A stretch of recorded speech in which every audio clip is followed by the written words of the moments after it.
আমার মা হয়ে লজ্জা হয়।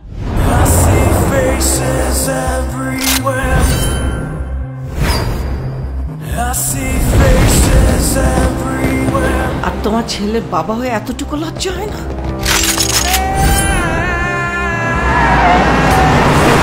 উনি একজন ড্রাগ অ্যাডিক্টেড। উনি একজন রেপিস্ট।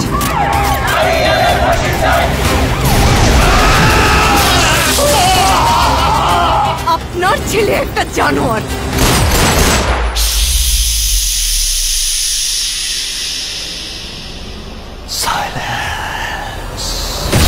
ওর এখনই এই অবস্থা, ওর ফিউচার কি?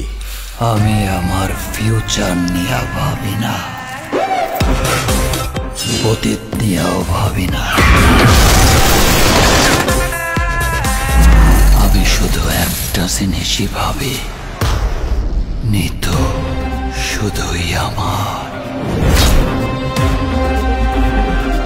নিতুরে না পাইলে আমি পুরা দুনিয়া বরবাদ করে দিতে পারি।